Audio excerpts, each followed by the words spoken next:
ओम शांति। आज 9 तारीख की मुरली। बाबा कहते, मीठे बच्चे, तुम्हें बाप के ऑक्यूपेशन और गुणों सहित उसे याद करना है।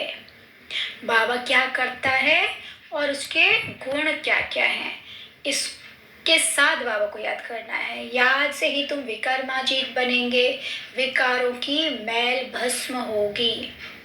प्रश्न है आज, ज्ञान की धारणा किन बच्चों को बहुत सहज हो सकती है? उत्तर, जिनमें कोई भी पुराने उल्टे सुलटे संस्कार नहीं है, जिनकी बुद्धि याद से शुद्ध हो जाती है, उन्हें ज्ञान की बहुत अच्छी धारणा होती है। दूसरा, पवित्र बुद्धि में ही अविनाशी ज्ञान रतन ठहरेंगे। तीसरा, भोजन बहुत शुद्ध हो, बाप को स्वीकार कराकर फिर खाने से भी ज्ञान की धारणा अच्छी होती है। ज्ञान को धारण करते करते तुम मुरलीधर बन जाते हो। क्या बन जाते? बाबा का ज्ञान, मुरली, उसको धारण करते करते हम मुरलीधर, हम भी बाप समान मास्टर ज्ञान सूर्य बन जाते हैं। आज का गीत है, तुम्हारे बुलाने को जी चाहता है। ओम शांति। बाबा कहते, परमात्मा, आत्मा परमात्मा को बुलाती है। सिर्फ आत्मा कहें तो कहेंगे, आत्मा तो वाणी से परे है, इसलिए कहते हैं जीव आत्मा परमात्मा को बुलाती है। कौन बुलाते हैं? हम शरीर के साथ बाबा को बुलाते हैं, भगवान को बुलाते हैं। सिर्फ आत्मा नहीं बुला सकती। आत्मा की कोई बिना शरीर के ऑर्गन्स के वो कुछ भी नहीं कर सकता, आत्मा कर सकती है। तो बाबा कहते, इसलिए उसे जीवात्मा कहा जाता है। भक्तों की बुद्धि परमात्मा के बारे में कहाँ कहाँ जाती है, कुछ भी मनुष्य समझते नहीं, क्योंकि वह समझते हैं परमात्मा सर्वव्यापी है, तो बुद्धि कहाँ जाए। सर्वव्यापी समझने के कारण कहेंगे, जब सब भगवान के रूप हैं, बुलाते हैं, परंतु बुद्धि में लक्ष्य नहीं है। परमपिता परमात्मा तरफ बुद्धि जाती नहीं है। किसी भी जीव आत्मा की बुद्धि में यह नहीं आता कि हम उस ज्योतिर्लिंगम को याद क्यों करते हैं, वह हमको क्या देते हैं जो हम उनको याद करते हैं। ऐसा विचार नहीं चलता, बस याद कर लेते हैं, दुनिया करती है तो हम भी कर लेते हैं, लेकिन ऐसा क्यों कर रहे हैं, क्या मिलता है, ये सोचने की हमको समझ ही नहीं है। जो बहुत अच्छा देखकर जाते हैं उनको याद किया जाता है, उनकी याद जिंदगी भर रहती है। कोई ने पाई पैसा दिया हो तो लेन देन चलता ही है, परंतु समझो कोई गरीब है, उनको कोई मकान बना कर देवे, या उनकी कन्या को शादी कराने में कोई मदद करता है, तो सारी आयु उनकी याद रहेगी, उनके नाम रूप की याद रहेगी, फलाने ने हमको मकान बना कर दिया। यहाँ भी तुम बच्चे समझते हो, बाप हमको विश्व का मालिक बनाते हैं। मनुष्यों को तो न आत्मा का न परमात्मा का ज्ञान है। आत्मा है सूक्ष्म ते सूक्ष्म, जिसका पता नहीं पड़ता, कब अंदर प्रवेश करती है फिर निकल जाती है। बहुत महीन बातें हैं, उनका साक्षात्कार भी दिव्य दृष्टि से ही देख सकते हैं। वह ब्रह्मा कहते हैं, तो ब्रह्मा का भी साक्षात्कार हो पड़ेगा। अखंड लाइट ही लाइट देखने में आएगी। ब्रह्मा का साक्षात्कार कैसे होगा? लाइट ही लाइट होगी। ब्रह्म तत्व तो जरूर बड़ी रोशनी दिखाने में आएगी, परंतु परमात्मा कोई वह चीज तो नहीं है ना जो मनुष्य समझ बैठे। तुम बच्चों की भी बुद्धि में आएंगे, लिंग रूप रहता था, अभी तो बुद्धि में है ही वह स्टार। पहले हम बाबा को याद करते थे, भगवान को याद करते तो शिवलिंग के रूप में याद करते थे, लेकिन अब समझ गए कि परमात्मा मुझ आत्मा का पिता है, तो मेरी आत्मा के जैसे ही वो भी पॉइंट ऑफ लाइट है, स्टार है। आत्मा का वही रूप है, दूसरी कोई चीज हो नहीं सकती। परमात्मा भी वही बिंदी रूप है। अब लक्ष्मी नारायण की इतनी महिमा है, उनमें क्या ब्यूटी है, क्यों यह महिमा करते हैं, क्या सुंदरता है। आत्मा और शरीर दोनों सतो प्रधान पवित्र है। देवी देवताएं मंदिर में भी इतने भव्य, इतनी दिव्यता है उनके चेहरे पर, क्यों है? क्योंकि सतो प्रधान है, संपूर्ण पवित्रता है, इसलिए वो हर्षित मुख हैं, गोरे हैं। आत्मा तो बहुत सूक्ष्म चीज है ना, समझाया जाता है, आत्मा मैली हो जाती है तो लाइट कम हो जाती है, उसकी शक्ति कम हो जाती है। यह लाइट कम और जास्ती की भी बहुत महीन बात है। हम दीपक का मिसाल देते हैं, परंतु आत्मा उनसे भी छोटा सा स्टार है। साक्षात्कार होता है, देखा और जाना गया है। अब तुम बाप का सिमरन करते हो, बाप ने अपना रूप बताया है। तुम जानते हो शिव बाबा को याद करने से विकर्म विनाश होते हैं। भल और मनुष्य शिव को याद करते हैं, परंतु इस ज्ञान से याद नहीं करते। बाबा क्या कहते, दुनिया याद करती है शिवलिंग के रूप में, लेकिन ज्ञान से जब याद करते हैं तो विकर्म विनाश होता है। क्यों? क्योंकि जिस रूप में हम उसको याद करते हैं, हम शरीर के भान में अगर उस निराकार को याद करेंगे तो उसकी शक्ति हम आत्मा तक, हम शरीर तक नहीं पहुंचेगी, क्योंकि वो आत्मा का पिता है। शरीर का भान छोड़कर जब अपने आप को पॉइंट ऑफ लाइट समझते हैं, बिंदी, मैं भी बिंदी, बाबा भी बिंदी, तब उसकी शक्तियां हम मुझ आत्मा में आती है, प्रवेश करती है, तो तब हमारे विकर्म विनाश होते हैं। ये एक विधि है, बिना विधि सिद्धि नहीं मिलेगी। दुनिया इसीलिए भटक रही, इतना मंदिरों में इतना यज्ञ तप सब कुछ करती है, लेकिन फिर भी उनका विकर्म विनाश नहीं होता, उनके संस्कार परिवर्तन नहीं होते, उन्हें कर्म की गुह्य गति का ज्ञान नहीं है। तो हम सब कुछ करते भी खाली हाथ दुनिया में रह जाते हैं भक्ति में, लेकिन ज्ञान से हर तरह का पाप भी भस्म होता है, और कौन से कर्म अच्छे कौन से बुरे इसका भी हमें नॉलेज बाबा दे देते हैं। अंधश्रद्धा में कुछ भी नहीं। बाकी मनुष्यों में क्या है? अंधश्रद्धा, जिससे भक्ति मार्ग में अल्पकाल का सुख मिलता है। बाबा क्या कहते, अब उनको यहाँ बुलाते हैं, तुम जानते बुलाने की तो दरकार ही नहीं है, जबकि परमात्मा को जानते ही नहीं तो फिर बुलाते कैसे हैं? बिना जाने परमात्मा को कैसे बुलाते हैं? जिसको याद किया जाता है उनके महत्व को, ऑक्यूपेशन को, गुणों को जानना चाहिए। परमात्मा की पहचान कोई के पास भी है नहीं, इसलिए जन्म जन्मांतर क्या क्या करते आए हैं, कुछ भी समझा नहीं। अब बाप बैठ समझाते हैं, गीत में भी कहते हैं, बाबा आप आकर ज्ञान सुनाओ तो हम सुनकर फिर औरों को सुनाएंगे। जैसे शास्त्रों में आटे में नमक है, वैसे इन भक्ति मार्ग के गीतों में भी थोड़ा बहुत है। यह गीत बाप की महिमा में है। बाप को बुलाते हैं कि आप आकर हमको सुनाओ तो हम फिर औरों को भी सुनाएंगे। बाबा कहते, आकर हमको राजयोग सिखलाओ, फिर हम मुरलीधर बनेंगे। मुरलीधर को ही ज्ञानी तो आत्मा कहा जाता है। तुम बच्चे जानते हो बाप तो है निराकार, फिर वह आए कैसे? बाबा क्या कहते, बाप कहते, मैं अपने पूरे टाइम पर आता हूँ जबकि संगम युग शुरू होता है। संगम कब आता है? जब रात पूरी हो, दिन होता है, कलयुग पूरा हो, सतयुग आने वाला होता है, तब संगम युग आता है। तो संगम युग आया और बाप भी साथ आया। संगम युग पर ही बाप बैठ पढ़ाते हैं। यह सब बातें तुम ब्राह्मण बच्चे ही जानते हो। बाप बैठ समझाते हैं। मैं निराकार आऊं कैसे? यह तो कोई ने ख्याल ही नहीं किया।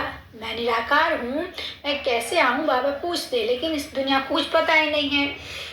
तो बाबा कहते हैं, कलयुग अंत और सतयुग के आदि के संगम पर आते हैं, जरूर कुछ कार्य करने के लिए आते होंगे ना, जरूर सृष्टि को पावन बनाने के लिए आएंगे। तब तो कहते हैं कि अब आदि सनातन देवी देवता धर्म स्थापन करने आते हैं।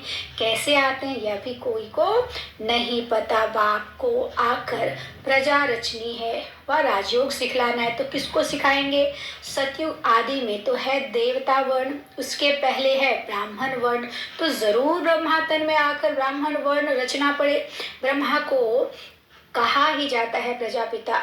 अब वह ब्रह्मा आए कहाँ से? क्या सूक्ष्म वतन से उतर आए? जैसे दिखाते हैं विष्णु अवतार ऊपर से गरुड़ पर सवार हो आते हैं। अब विष्णु को तो यहाँ आना नहीं है। विष्णु के दो रूप लक्ष्मी नारायण जो हैं, उन्होंने भी यहाँ इस पढ़ाई से यह पद पाया है। विष्णु के दो रूप क्या बोलते बाबा? लक्ष्मी नारायण ही पालना करते हैं, परंतु ऐसे कोई गरुड़ पर उतरते नहीं हैं।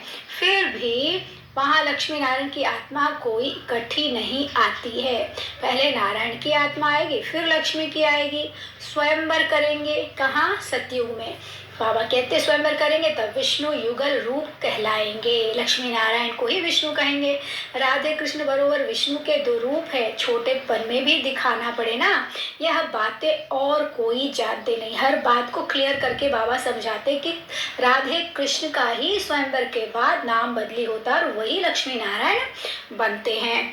तो बाप बैठ समझाते हैं, यह जब यह पहला नंबर 84 जन्म पूरा करते हैं तो हमको इनमें आकर फिर इनको पहला नंबर बनाना पड़े। कौन? ब्रह्मा ही जब 84 जन्म लेकर, कृष्ण ही जब अपना पूरा 84 जन्म लेकर अंतिम जन्म में होते हैं तो उनके 60 वर्ष में बाबा उस शरीर में प्रवेश कर उनका नाम ब्रह्मा रखते हैं और फिर से उनको पुरुषार्थ कराकर पहला नंबर उन्हें देते हैं। बाबा क्या कह रहे हैं कि पहले पहले बाप आया, इनमें प्रवेश हुआ, इनमें बैठ ज्ञान दिया। पहले थोड़ा थोड़ा था, अब वृत्ति को पाता जाता है। कितनी गुहे गुहे बातें तुम सुन रहे हो। पहले हल्का ज्ञान था, अब गहरा मिलता जाता है। परंतु आत्मा में पुराने उल्टे सुलटे भक्ति के संस्कार हैं, जो जब निकले तब ज्ञान की धारणा होगी। भक्ति के जो संस्कार हैं, जब हम इस ज्ञान को सुनते हैं तो बहुत ध्यान से पुरानी चीज़ों को भूलकर तब सुनना चाहिए। सिर्फ इस ज्ञान को सुनना चाहिए और उसको जीवन में उतारने की धारणा करने की कोशिश करनी है। और अगर इसके बीच में तुलना करने लग जाते हैं भक्ति और ज्ञान को, तो आपका ज्ञान से विश्वास उठ जाएगा। लेकिन जब हम ज्ञान को सही रीति पूरा अच्छे से सुनकर धारण करने लगते हैं तो फिर भक्ति और ज्ञान में क्या संबंध है ये बहुत क्लियरली समझ में आने लग जाता है। यही खासियत है इस ज्ञान मार्ग का कि भक्ति हम क्यों करते हैं और ज्ञान कैसे मिलता है, ये सारी बातें बाबा हमको क्लियर करते हैं। लेकिन उसके लिए पुरानी चीज़ों को भूलना होगा कुछ समय के लिए। ये नहीं कहते, डिस्कशन नहीं करना चाहिए कि ऐसा वहाँ ऐसा बोला है, ऐसा वहाँ ऐसा बोला है। हर चीज़ का कनेक्शन है, लेकिन ज्ञान को उतनी गहराई से समझना पड़ेगा, तब कनेक्शन समझ में आएगा। बाबा कहते योग तो तब विकर्म योग हो तब विकर्म विनाश होते जाएं और बुद्धि शुद्ध होती जाए। पहले थोड़ा भी ज्ञान सुनने से कितना नशा चढ़ा और भागे, फिर कितने टूट भी पड़े, माया भी हैरान कर देती है। अब ब्रह्मा के बच्चे हो गए, ब्रह्मा कुमार कुमारियां, यह पूरी रीति समझना है, नहीं तो मनुष्य डरते हैं। अब बाप तो जरूर ब्रह्मा का शरीर लेना पड़े बाप को, सो भी बड़ा चाहिए। छोटे बच्चे में प्रवेश करेंगे क्या? कहते हैं बहुत जन्मों के अंत के जन्म में अंत में आता हूँ। इसने बहुत शास्त्र पढ़े, किसने? ब्रह्मा ने। अपने पुराने शरीर में जब शिव बाबा नहीं आए थे तब बहुत गुरु भी किए थे, तो अनुभव ही होगा ना, इनको दुनिया का भी अनुभव था, इसलिए बाबा ने इनके शरीर में प्रवेश होकर अपना कार्य किया। बाप कहते मैं वानप्रस्थ अवस्था में आता हूँ, शास्त्र आदि पढ़े हैं तब तो समझा सकते हैं। अब तुम बच्चे जानते हो कैसे बाबा आता है और आकर मनुष्य से देवता बनाते हैं। बाबा क्या कह रहे हैं? बच्चों को पॉइंट्स तो बहुत समझाई जाती है, धारणा भी होना चाहिए। धारणा तब हो जब योग में रहें, फिर विकर्म भी विनाश हो। धारणा कब होगी? जब बाबा की याद में रहेंगे। बुद्धि पवित्र नहीं होगी तो अविनाशी ज्ञान रतन ठहरेंगे भी नहीं। बच्चों को समझाया है कि पहले भोग लगाकर फिर खाया जाता है। बाबा को जरूर स्वीकार कराना चाहिए, क्योंकि पहले उनका ही सब कुछ दिया हुआ है, तो फिर पहले उनको याद कर भोग लगाते हैं, आवाहन किया जाता है, फिर जैसे कि साथ में मिलकर खाते हैं। बाबा तो है संपूर्ण पवित्र, हम हैं जैसे भेलनियाँ, हम याद करते हैं तो क्या बाबा हमारे साथ बैठ खा सकता है? हम अपने को संपूर्ण पवित्र तो कह नहीं सकते, तो हम भेलनियों के साथ वह खाएंगे बाबा। फिर वासना, बाबा पूछ रहे फिर वासना लेते हैं। वासना लेना कोई खाना तो नहीं हुआ ना, खुशबू लेते हैं। हाँ, कोई 75% धारणा करने वाले अच्छे बच्चे भोजन बनाकर बाबा को खिलाए तो वासना लायक भी हो, क्योंकि बाबा है बिल्कुल शुद्ध। इसके बाबा को स्वीकार कराने के लिए हर तरह की धारणा करनी पड़ेगी। 75% बाबा कहते धारणा वाले होंगे अच्छे बच्चे, तो बाबा फिर उसकी सुगंध भी लेगा, वरना तो सुगंध भी नहीं लेगा। बाबा क्या कहते? बाबा कहते हैं मैं वासना भी क्यों लूं, मैं तो निष्कामी हूँ, वासना लेने की भी मेरे पास कामना नहीं है। मैं 100% निष्कामी हूँ। बाबा 100% है निष्कामी। तो हम बाबा को भोग लगाते हैं। कामना है कि हम बाबा से विश्व का मालिक बनने, राजा ही लेवें। वह तो है ही दाता। यह सारी सूक्ष्म बातें हैं, भोग कहाँ ले नहीं जा सकते। यहाँ है ही वैकुंठ का साक्षात्कार करते रहते हैं। यहाँ ही वैकुंठ का हम साक्षात्कार बाबा हम सबको करा देते हैं। यहाँ से जैसे कि फिर गुम हो जाते हैं।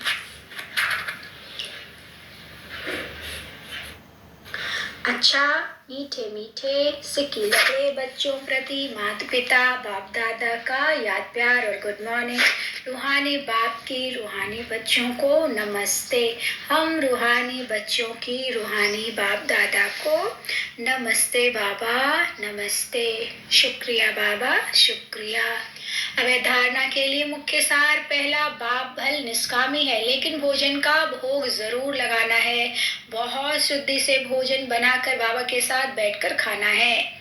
जैसा अन्न वैसा मन, इसलिए भोजन को बहुत शुद्धि से बनाकर बाबा के साथ मिलकर खाना है, बाबा को स्वीकार करा के।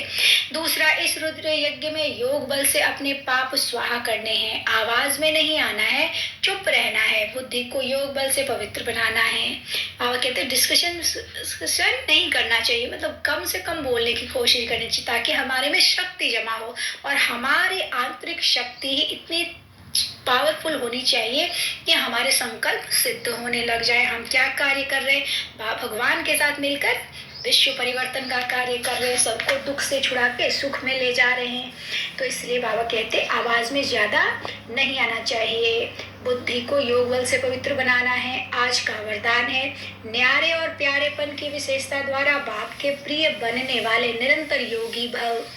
क्या कह रहे? न्यारे और प्यारेपन की विशेषता द्वारा बाप के प्रिय बनने वाले निरंतर योगी भव। मैं बाप का कितना प्यारा हूँ, इसका हिसाब न्यारेपन से लगा सकते हो।